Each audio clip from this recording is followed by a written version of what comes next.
네, 여러분 오늘 다 같이 모여서 예배하니까 너무 좋죠. 또 다 같이 할 수 없어서 4층에서도 예배하고 있는데 우리 영상으로 또 예배드리게 하는 거 좀 죄송스럽고 오늘 가운데 주님의 놀라운 은혜가 있기를 축복합니다. 이제 다음 주는 12월 예배가 되는데 또 벌써 연말이에요. 그래서 서로 위로하고 축복하는 마음으로 이렇게 인사합시다. 김영한식 인사예요. 오늘 어려 보이십니다. 오늘 어려 보이십니다. 오늘 특별히 어려 보이십니다. 오늘 너무 좋죠. 또 이제 한 살 더 먹으려고 그랬는데 어려 보인다는 생각. 그리고 여러분 오늘 특별히 성령 수술 받으시기 바랍니다. 성령 수술 받으면 더 어려 보이고 건강해집니다. 여러분 제가 오늘 그 제목을 가장 아름답고 은혜로운 예식 이렇게 했는데 이 땅 살아가면서 여러분 우리가 가장 아름답고 의미 있고 또 가치 있고 또 행복한 예식이 뭐가 있을까요? 제가 이렇게 한 가지씩 이렇게 쭉 한번 생각해봤어요. 저희 교회에서 일어난 일들 해봤더니 올해 우리 그 4커플 결혼했잖아요. 그렇죠. 올해만 결혼한 커플이에요. 그래서 별아 덕분 커플도 있고 민우 미나 성훈 보혜 오늘 또 특송한 하람 슬기 부부가 있는데 올해만 이렇게 했어요. 그런데 또 이제 12월에 또 결혼한대요. 또 민지 재관 부부가 또 결혼한답니다. 올해만 5커플 결혼해요. 대박이죠. 그리고 이제 내년에 또 5쌍 저희 출산합니다. 그래서 이제 이번 주에 또 이렇게 출산했잖아요. 전교인이 있을 때 다 소식 전해야죠. 그래서 지난 목요일 날 우리 지인 준영 가정에 태명 메리 양이 또 이렇게 자매 그 메리 양입니다. 태명이 그래서 예쁜 딸을 이렇게 줬는데 생각해봤어요. 가장 아름답고 또 소중한 예식이 뭘까 했을 때 결혼식 많이 뽑잖아요. 아니면 아예 새 생명이 태어났을 때 돌이나 또 이제 백일 잔치가 또 거룩한 예식일까 그렇게도 생각할 수도 있고 또 여러분 11월에 또 우리가 기억해야 되는 것 중에 하나가 우리 황희섭 성도님 팔순이셨습니다. 우리가 한번 박수 한번 해봅시다. 다 박수. 결혼한 가정도 감사하고 또 출산도 잘해서 감사하고 또 이렇게 오래 건강하게 살아주신 부모님께도 감사합니다. 그럼 여러분 이렇게 인생을 다 살고 황혼역에 이렇게 해지는 노을역에 바라보는 인생 그 끝자락에 있는 아브라함의 그 모습 그런 백전노장의 모습이 가장 아름다운 예식이 아닐까 이런 생각을 하죠. 그런데 성경에서 가르치는 그 어떤 것과도 비교할 수 없는 예식이 성례식이에요. 세례와 성찬식인데 왜 그런 거 아니? 여러분 그 세례식은 우리에게 가장 큰 변화를 주는 예식이라 그럽니다. 신분과 소속을 바꿀 수 있는 예식은 딱 세례식뿐이 없대요. 뭐를 바꿔요? 신분과 소속. 이 땅에 속한 사람이 하늘에 속한 자가 되는 거예요. 여러분 세상에 또 마귀의 자녀였던 사람이 주님의 자녀가 되는 예식이 세례식입니다. 물론 성령 세례를 받은 것에 대해서 확인차 물 세례를 주지만 이 세례식 자체가 그렇게 가치 있고 의미 있는 것이기 때문에 우리에게는 너무나 소중한 예식인 거예요. 여러분 그래서 그 죄인의 신분에서 의인의 신분이 되고 아담의 후손에서 예수 그리스도의 후손이 되었다고 공표하고 알리는 예식이 세례식이기 때문에 전교인을 이렇게 모아서 같이 예식에 참여하는 거예요. 여러분 오늘 세례를 받는 사람뿐만 아니라 세례를 이미 받았고 같이 예식에 참여하는 분들에게도 동일한 은혜가 임하기를 축원합니다. 여러분 주중에 지인의 그 페북으로 소식이 전해왔는데 그렇게 가까운 분은 아니기 때문에 그냥 이렇게 페북으로만 소식이 알렸는데 아버지가 소천하셨어요. 그러니까 81살의 나이로 지난주에 소천하셨는데 이렇게 글을 올렸어요. 사랑하는 아버지, 80세의 예수님을 영접하시고 아버지의 그 간절한 소원 세례 교인이 되시고 하늘나라 가게 돼서 너무 감사합니다. 이렇게 썼어요. 여러분 제가 이걸 보면서 갑자기 뭔가 이렇게 띵 하는 거예요. 세례 교인이 되는 게 그 80생을 산 아버지의 가장 큰 소원이었대요. 그런데 드디어 1년의 교육기간을 마치고 세례식을 받고 그 받은 매출에 돌아가신 거예요. 그런데 그게 너무 감격스러워서 딸이 아버지가 임종을 하셨지만 천국에서 다시 볼 것을 생각하니 감사하다고 쓴 거예요. 여러분 왜 그러냐면 세례식은 소속이 바뀌었다니까요. 그 전에 만약에 돌아가셨다면 나와 아버지가 가는 곳이 다를 수도 있는데 예수 그리스도의 보혈로 인침을 받고 주님의 백성이 됐기 때문에 이제는 세상의 자녀가 아니라 주님의 자녀가 됐다고요. 할렐루야. 여러분 오늘 세례식을 통해서 또 그 이후에 얻는 성찬을 통해서 이 천국 백성의 기쁨이 회복되는 은혜가 있길 축원합니다. 여러분 그 대요리 문답 167문에 보면은 이 세례식에 대해서 이렇게 얘기해요. 평생 동안에 우리는 세례를 증진해야 된다. 할렐루야. 평생 동안 뭐냐면 세례를 한 번 받고 끝내는 게 아니라 세례를 받은 사람들도 해마다 이것을 증진시키고 확인하고 세례의 감격을 증폭시켜 가라는 거예요. 무슨 말인지 알겠죠? 여러분 이거를 잘 아는 분들이 없어요. 그래서 나는 세례 받았으니까 하고 무덤덤하게 지나가요. 그래서 세례식을 하는데도 세례 받는 사람들 좋겠다. 나는 이미 받았지. 그게 아니라 여기서 받는 사람들이 있지만 앉아서 이미 받은 사람들도 그 감격이 이전보다 더 크게 증폭돼야 된다는 거예요. 할렐루야. 오늘 세례식이 그런 은혜가 있길 축원합니다. 여러분 세례식이 그렇게 은혜가 증진되려면 꼭 알아야 되는 게 있어요. 세례의 의미입니다. 이 세례가 어떤 의미기에 이렇게 목사님이 세례식을 앞두고 이렇게 전교인 모아놓고 또 저 난리를 칠까 그러면서 들어야 되는데 세례의 중요한 의미가 있어요. 여러분 뭐냐면 세례는 제가 세례를 설명하기 전에 구약에도 세례와 같은 성례전이 있어요. 가장 비슷한 게 할례입니다. 그래서 할례의 정신과 할례의 의미가 그대로 세례에 전가돼요. 그래서 할례를 잘 알면 세례의 의미를 아는데 오늘 제가 할례를 통해서 세례의 의미를 잘 설명할 테니까 이 세례의 의미를 정확히 알면은 세례식을 할 때마다 여러분이 은혜 가운데 임하는 거예요. 그래서 여러분 할례를 통해서 주님께서 말씀하시는 세례의 놀라운 의미를 여러분의 것으로 만들고 오늘 성례식 가운데 놀라운 은혜가 임하길 축원합니다. 여러분은 세례는 어떤 의미가 있을까? 할례와 함께 설명하는데 첫 번째 세례는 언약의 표징이에요. 여러분 따라합니다. 세례는 언약의 표징이다. 여러분 오늘 본문 여러분 세례가 하나님의 자녀가 됐다는 표거든요. 여러분 우리가 만 18세가 되면 대한민국 국민이다 하는 의미에서 뭐가 나와요? 주민등록증이 나오죠. 내가 너무 가고 싶은 대학교가 있었어요. 들어가면 뭐가 발급돼요? 학생증이 나오죠. 내가 취업하고 싶었는데 그 회사에 들어오면 회사 사원증이 나오겠죠. 요런 표예요. 내가 하나님의 백성이 됐다. 주님의 자녀다. 이제 천국 백성이다. 하나님이 포기하지 않는 사랑과 은혜를 부어준다는 표로 주는 게 세례예요. 그래서 세례는 굉장히 중요한 표인데 요런 표가 구약 시대에는 뭘로 줬냐면 할례로 줬어요. 그래서 여러분 이 창세기 17장 10절에서 11절 말씀 같이 한번 읽어봐요. 생각하면서 시작.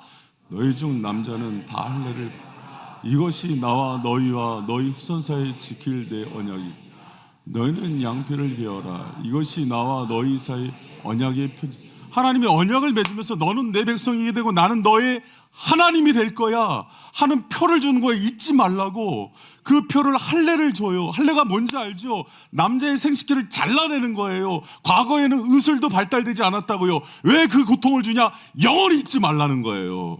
여러분 근데 이 할례가 지금은 세례가 된 거예요. 세례식을 통해서 잊지 말라는 거예요. 내가 너희 아버지고 너희는 영원한 내 백성이 됨을 얘기해 주는 겁니다. 할렐루야. 여러분 근데 한 가지 기억할 게 있어요. 이 17장에 이 할례를 줄 때 여러분 15장, 16장, 17장을 봐야 되는데 이미 약속은 15장에 하나님이 아브라함과 약속을 주셨어요. 너와 내가 언약을 맺고 영원한 내 백성이 되겠다. 그러면은 그 약속을 아브라함이 지켜야 되는데 16장에서 그 약속을 지키지 않고 하갈을 취해서 누구를 낳아요? 이스마엘을 낳잖아요. 그러면 누군가 한 사람이 약속을 깨면 그 약속이 깨지는 거예요. 근데 17장 1절에 갑자기 하나님이 나타나서 너는 내 앞에 행하여 완전하라 그러면서 할례를 행하고 그 할례를 통해서 내가 내 사랑과 약속이 흔들리고 변하지 않음을 확인시켜 주는 거예요. 누구에게? 죄를 짓고 약속을 깨트린 아브라함에게. 그래서 여러분, 이 할례 언약의 특징은 뭐냐면요, 우리의 힘으로 우리가 하나님의 그런 자녀가 되는 게 아니라 그분이 일방적인 은혜로 우리를 붙들어 주시는 거예요. 이게 할례 언약의 특징인데, 세례도 똑같아요. 세례를 부어주실 때 뭘 생각해야 되냐면, 우리는 받을 자격이 없어요. 근데 주님이 일방적으로 나를 찾아와서 만나주신 거예요. 그래서 그분의 백성을 삼아주신 겁니다. 그러면서 여러분의 몸의 표가 뭔지 알아요? 이 사람 건들지 말라는 거예요. 우리가 눈으로는 물이 말라버릴 물로 하는 거지만, 주님이 세례할 때 보혈로 인쳐주셔서 정말 세상 가운데 또 영적 공중권세 잡은 가운데 이 백성 건들지 말라는 뜻인 거예요. 여러분, 그런 의미로 오늘 세례를 기억하시길 축복합니다. 조금 제가 쉽게 설명을 드릴게요. 서부 개척 시대에 보면은 이제 미국에 말들이 많잖아요. 말 주인을 표시하기 위해서 말에다가 인두를 이렇게 지져서 쭉 하잖아요. 그럼 뭐 H가 들어오면 함윤길 말 이렇게 되는 거죠. L이 들어가면 뭐 이본 목사님 말 이렇게 되는 거겠죠. 근데 그 동네에 굉장히 성격이 고약하고 자기 말만 건드리면 쏴 죽이는 사람이 있어요. 그 이제 제이라고 찍힌 말인데, 그 말 건들겠어요? 안 건들겠죠. 여러분, 인친다는 뜻이에요. 이 세상에 많은 사람의 소유가 있고 소속이 있는데, 특히 세례로 인친 사람은 하나님의 소속이 되는 거예요. 그 사람 건들겠냔 말이에요.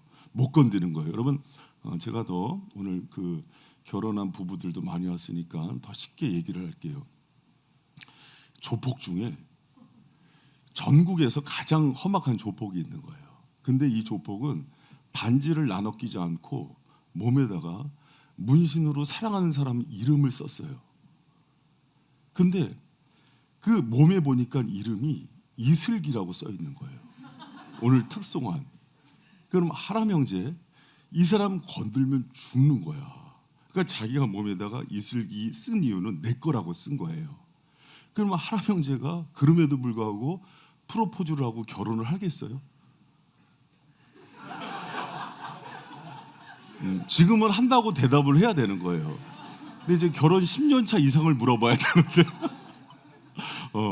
여러분, 그리고 결혼 전이라고 생각하면, 오늘 그 민지자매하고 재관 형제 지금 오는 중이라서 차가 막혀서 물어봐서 이 결혼을 승낙할지 말을지 내가 확인해야 되는데, 만약에 그런 상황이라면, 만약에 내가 사랑해서 이 사람과 결혼한다면 내 생명이 위태로워, 그러면 손도 못 대죠. 여러분, 세례 때 물로 인친다는 개념이 있거든요. 주님이 그렇게 주님의 보혈의 물로 인쳐주셔서 깨닫게 하는 게 뭐냐면, 이 백성은 내 소유야. 그 어떤, 여러분, 뭐 조폭과 비교할 거예요? 세상에 가장 왕보다도 강한 하나님이 내 소유임을 고백하면서 열방에 알리는 시간이에요. 그래서 이 세례식은 내 소속이 주님의 자녀로 바뀌는 거고, 하나님이 나를 나의 것이라고 선언하는 시간이기 때문에 너무 의미 있는 시간이에요. 여러분, 이 세례식을 그런 의미로 받는 저와 여러분 되시길 축원합니다. 그런 의미에서 세례식을 할 때 여러분 지켜보세요. 뭐라고 하냐면, 꼭 오늘 할 때 제가 물을 찍으면서 성부와 성자와 성령의 이름으로 세례하노라 그래요. 그렇죠? 왜 성부, 성자, 성령의 이름으로 할까요? 소속을 밝히는 거예요. 이제는 너가 이 세상에 어떤 다른 사람의 이름의 소속이 아니야. 너는 삼위 하나님께서 너를 친히 택하셨고 자녀 삼으셨어. 어떤 상황 속에서도 지킬 거야 하는 소속을 밝히는 거예요. 여러분, 묻습니다. 여러분, 소속이 어디입니까? 주님의 것이 되었죠. 주님이 여러분의 아버지시죠. 여러분, 그 사실을 믿고 기억하면서 다시 세례식을 통해서 확인하는 시간 되기를 축원합니다. 할렐루야. 여러분, 그리고 세례는요, 두 번째 중요한 의미가 있는데, 잘라냄의 증표예요. 여러분, 할례식 할 때 뭘 하죠? 표피를 잘라내죠. 여러분, 그 10절 11절 보면은, 우리 다시 한번 읽어봐요. 시작. 너희 중 남자는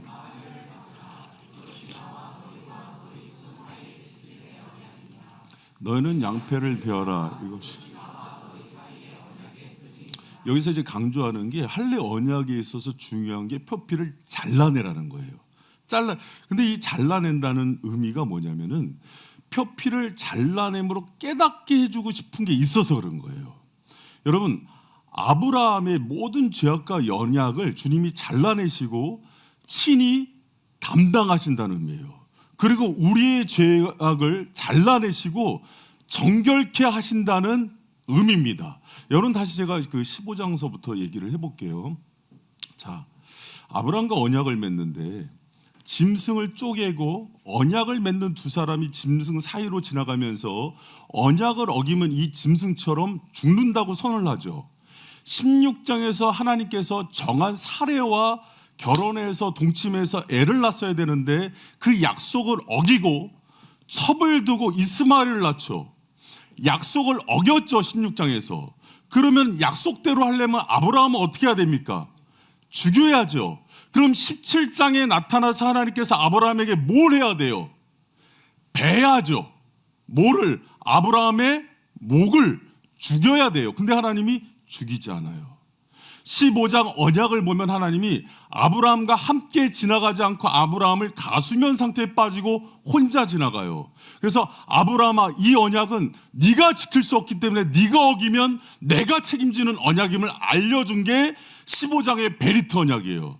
17장에 나와서 언약의 표로 할례만 행하게 한 것은 너의 모든 잘못이 있고 죽어야 됨에도 불구하고 죽이지 않고 내가 그것을 책임지겠다는 하나님의 일방적인 사랑의 선포가 담긴 게 할례 언약이에요.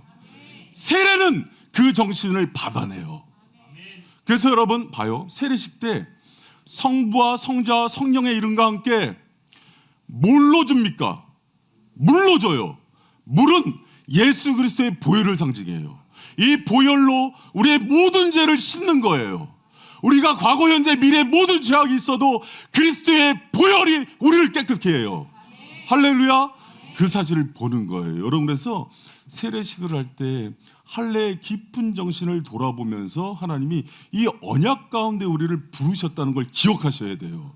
그런데 이 할례 가운데 보면 그랬잖아요. 아브라함이 죄 짓고 넘어지고 나는 자격 없어. 그런데 주님이 다시 세우셔서 그분의 보혈로 정결케 하셔서 일방적인 사랑으로 거룩하게 만들어 주신다는 하나님의 주권적 선언이에요. 그래서 잘라내게 하는 거예요. 여러분, 우리가 하나님 앞에 쓰려면은 이런 거룩함이 있어야 돼요. 그래서 성막 앞에도 성소의 물두멍이란 걸 만들어놔요. 제사장들도 들어갈 때 손을 씻어야 됩니다. 거룩게 되는 거예요. 근데 우리를 거룩게 만드는 것은 오직 예수 그리스도의 보혈밖에 없음을 믿으시기 바랍니다. 그래서 여러분, 세례식을 할 때 그걸 의미하는 의미로 물에 찍어서 머리에다 적시면서 그리스도의 보혈만이 우리를 거룩하게 하고 모든 죄로 우리를 죄와 사망에서 자유케 한다고 선언하는 거예요. 할렐루야. 여러분, 그 은혜 가운데 거하는 저와 여러분 되시기를 축원합니다. 여러분, 예수 그리스도의 흘리신 보혈로 나를 사망에서 생명으로 모든 죄악에서 나를 거룩한 죄의 백성으로 만드셨다는 것을 꼭 기억하는 저 여러분 되시길 축원합니다. 여러분, 가끔은요, 내가 한 주간 살면서 또 넘어질 때도 있고 쓰러질 때도 있어요. 그리고 내가 이렇게 사는 게 맞나 하고 나의 신앙에 대해서 회의적일 때가 있어요. 그때 세례를 주는 건 뭐냐면 과거, 현재, 미래의 모든 죄를 주님께서 사할 뿐만 아니라 여러분 생각해 보세요. 잘라내겠다는 주님의 의지예요.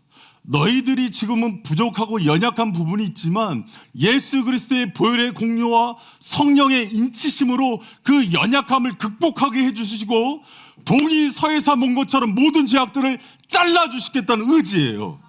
여러분, 이 사실을 기억하시기 바랍니다. 여러분, 우리의 힘으로 죄를 이길 수 없어요.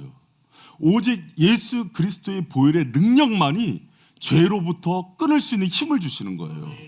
여러분, 그 약속을 누가 주셔요? 예수님이 주세요. 여러분, 우리가 예수를 믿는 것은 누구의 공로예요? 오직 예수 그리스도의 공로죠. 그럼 묻습니다. 우리가 거룩해지고 변화되는 건 누구의 공로예요? 그것도 예수님의 공로예요. 성화도 예수님의 공로라고요. 주님이 우리를 붙들어 주시고 세례를 주셨던 거는 지금 연약할 수 있어요. 아직 내가 끊지 못하는 것들이 있을 수 있어요. 넘어질 수 있어요. 근데 뭘 믿으라는 거냐면 네 힘으로 되는 게 아니라 주님의 은혜와 능력으로 거룩해질 것을 믿으라는 거예요. 여러분, 그래서 지금 제가 참 그 양심적인 분들을 만나서 세례를 주고 학습을 주면은, 잘 들어보세요. 세례 문답을 하는데 막 고민을 하다가 전날에 세례 못 받겠다는 거예요. 이유가 뭐냐 그랬더니 이만저만한 죄를 짓고 있습니다. 아직 제가 도박을 못 끊었습니다. 술을 못 끊었습니다. 담배를 못 끊었습니다. 이렇게 얘기를 해요. 그걸 끊고 싶은 마음이 있느냐? 예. 그리고 세례를 준비하면서 여러 차례 시도를 했지만 안 됩니다. 그래서 제가 이제 기도하면서 그런 얘기를 해드렸어요. 그 마음이 있는 게 중요하다. 그리고 세례를 통해서 성령께서 어떻게 도우시는 걸 경험하는 것들이 필요하다. 여러분, 우리는 신앙생활을 할 때 어떤 잘못을 하냐면 내 힘으로 그것을 끊어내려는 잘못을 해요. 여러분, 신앙생활은 그렇게 하는 게 아니에요. 나는 철저하게 넘어지고 실패할 때 주님이 나를 찾아오셔서 도우시는 은혜와 능력이 무엇인지를 경험하는 게 신앙생활이에요. 여러분, 오늘 17장에 보면 하나님이 아브라함을 99세에 찾아오세요. 99세는 더 이상 애를 낳을 수 없고 생산할 수 없는 나이예요. 그 나이에 찾아온 이유가 뭐냐면, 세례 받은 이후에 하나님께서 주시는 모든 언약은 인간의 불가능성을 선포할 때 하나님이 역사하시겠다는 약속이 할례 가운데 담겨 있는 거예요.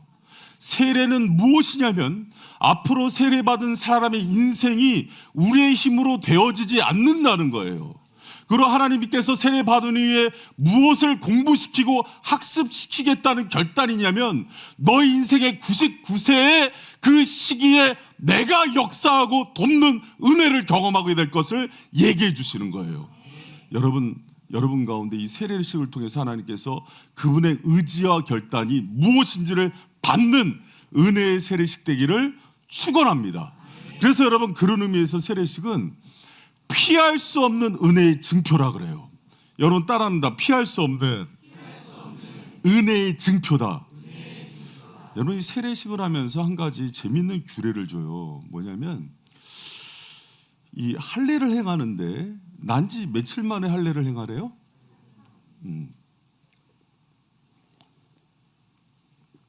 같이 한번 읽어봅니다. 우리 12절 같이 한번 읽어봅니다. 시작. 이방 사람에게서 돈으로 산 자를 물어나고 난지 8일 만에 할례를 받을. 아멘. 여러분, 제가 이런 얘기를 할게요. 그 세례를 할 때 대표적으로 침례교와 장로교는 세례를 받는 데 있어서 큰 차이가 하나 있어요. 침례교는 이제 물에다 아예 침수를 시키고 장로교는 적수를 시키죠. 근데 그거보다 이제 더 큰 차이가 유아 세례를 주냐 마느냐에 대한 여부예요. 여러분, 저희 장로교는 유아 세례를 줍니까 안 줍니까? 줍니다. 침례교는요, 안 줘요. 왜 그런 거 아니? 잘 들어보세요. 아니, 목사님, 태어나서 자기가 종교를 결정할 수 있게 도와줘야죠. 이렇게 말도 안 되게 부모가 어떻게 애의 신앙을 결정합니까? 지금 이 인권이 앞서는 세대에 말도 안 되는 거예요. 할렐루야? 아멘 하고 싶죠? 여러분, 그런데 잘 봐요. 할례가 난지 며칠 만에 줬다고요? 8일. 아이가 자기 판단으로 하나님을 결정하고 신앙 고백을 할 수 있는 나이예요, 아니에요? 아니에요. 8살도 아니고 8일이에요. 여러분, 이때 세례를 주게 하는 건 뭐냐면, 하나님께서 자기 백성을 선택하고 은혜를 주는 것은 우리 쪽의 조건과 결단과 의지와 선함이 아니라 하나님께서 결정해서 택하신다는 거예요. 여러분, 세례는 우리가 깨끗하게 살고 내가 주님을 선택하고 내 머리로 합리적인 판단과 명철한 두뇌로 하나님을 선택하는 게 아니라, 내가 삭개오 같고 막달라 마리아 같고 수가성 여인처럼 결혼을 6번 했더라도 주님이 사랑하기로 작정한 사람을 만나주는 거예요. 그래서 장로교는 우리가 하나님의 자녀 된다는 것들이 우리 쪽의 힘이 아니라 주님의 불가항력적인 은혜라는 것들을 고백함으로 유아 세례를 더 줘요. 하나님이 믿음의 가정을 구원한다는 의미도 있지만, 그것보다 더 중요한 것은 이것은 하나님 편의 주권적인 선택이다. 할렐루야. 여러분 오늘 세례를 받는 분들 기억하시기 바랍니다. 내가 학습받고 공부받아서 내가 선택한 것 같지만 이곳으로 인도한 분도, 내가 그것에 굴복되어진 것도, 내가 하나님께 작정하기로 한 것도 그분이 여러분을 선택한 거예요. 여러분 그래서 이 세례는 피할 수 없는 언약의 증표라 그러는 거예요. 피할 수 없는 은혜 언약. 여러분 은혜는요 피할 수가 없어요. 내가 안 뵙겠다고 돌아서도 반드시 그분의 은혜로 그 은혜를 부어주시고야만은 사랑이 바로 세례인 거예요. 여러분 세례를 받는다는 것은 하나님의 그런 은혜 언약의 수혜자가 된다는 것을 기억하시기 바랍니다. 여러분 그 수요일이 문답 94문에 저희가 이제 수요일마다 공부하는데요, 지난주에 했던 게 세례였어요. 꼭 한번 보시기 바랍니다. 거기 보면은 94문에서 세례에 대해서 이렇게 얘기해요. 세례는 성례로서 성부와 성자와 성령의 이름으로 물로 씻는 것으로 우리가 그리스도와 연합되어 은혜 언약의 모든 유익에 참여하는 것이다. 그리스도와 연합해서 앞으로 주님께서 주실 모든 은혜 언약이 부어질 것을 그분이 선언하는 거예요. 그냥 단지 세례 교인이 되었다는 게 아니라 내가 사랑하는 이 자녀에게 내 은혜 언약의 모든 유익들을 쏟아줄 거라는 선언이란 말이에요. 여러분 그 부유한 주님의 은혜 가운데 동참하는 저와 여러분 되시길 축복합니다. 여러분 그 세례가 난지 8일이라는 의미에 대해서 제가 얘기하고 좀 마칠게요. 여러분 유대인들에게 8이라는 숫자는요, 문둥병자들이 회복된 후에 공동체에 복귀하는 날이 8일째예요. 그래서 온전한 회복과 치유를 뜻해요. 여러분 그리고 원죄 아담의 죄악이 없으면은 7일째가 안식이 돼요. 그러나 예수 그리스도께서 그 깨어진 안식을 회복하기 위해서 십자가에 달리시고 죽으신 후에 안식 후 첫날 8일째 부활하시죠. 그래서 이 8일이라는 숫자는 완전한 시작과 출발과 쉼과 치유란 뜻이에요. 하나님께서 이 8이라는 숫자를 할례 가운데 정하셨냐면 이제는 새로운 출발이다. 모든 것들이 주님의 은혜 가운데 새롭게 된다는 걸 선언하는 거예요. 여러분 그 정신이 세례 가운데 흘러가요. 오늘 세례 가운데 받는 모든 사람들이 삶이 새로워질 겁니다. 새로운 치유가 임할 거예요. 그리고 여러분 그것을 바라보면서 동참하는 모든 사람들 가운데도 주님의 동일한 은혜가 임할 줄 믿으시기 바랍니다. 그래서 이 세례의 풍성한 의미를 받아들이면서 주님이 이 은혜를 우리 공동체 가운데 부어주시는구나, 그리고 이 약속을 되새기는 모든 자들에게도 동일한 세례의 은혜를 주는 거예요. 여러분 오늘 세례식이 저는 그러지 않았으면 좋겠어요. 율법주의가 다른 게 아니에요. 아무 생각 없이 또 그런 의식을 하는구나 그러면서 이것을 그냥 하나의 행사로 치부해버리면 우리는 여러분 오늘 주일날 왔다 땅만 밟고 간다고요. 그러지 말고 여기서 세례받는 사람과 앉아서 세례식에 참여하고 성찬에 참여하는 모든 사람들 가운데 은혜의 새 언약 8일 때 주는 새 출발의 은혜가 임하길 축원합니다. 할렐루야. 여러분 그 은혜가 오늘 우리 세례식 가운데 주님께서 성삼위 하나님 성부 성자 성령의 이름을 선포하면서 물로 세례를 줄 때 예수님 직접 보혈의 손으로 안수하여 주셔서 인쳐 주실 거예요. 그리고 모든 것들을 고쳐주시고 죄악을 잘라내고 동이서에서 먼 것처럼 과거 현재 미래의 모든 죄를 용서할 뿐만 아니라 결국은 예수의 공로로 거룩하게 만드실 거예요. 그리고 여러분 주님께서 모든 은혜 언약의 참여자로서 만들어서 하나도 빼놓지 않고 내가 너에 대해 축복을 부어줄 거에 대한 약속인 거예요. 할렐루야. 여러분 그 약속의 주인공들 되시길 축원합니다. 할렐루야. 그래서 여러분 오늘 세례식과 성찬식은 예배에 있어서 너무나 중요한 거예요. 그래서 종교개혁자들은 매 예배 때마다 성찬하라 그랬어요. 그러니까 여러분 주님의 마음으로 온 교인이 앞에서 한 몸 되는 시간 되기를 축원합니다. 여러분 우리 장로님들과 사역자들 세례식 준비하기 전에 우리 세례자들도 자리 배치를 해주시고요. 하나님의 부르심 찬양하면서 우리 세례와 성찬식 준비하도록 하겠습니다.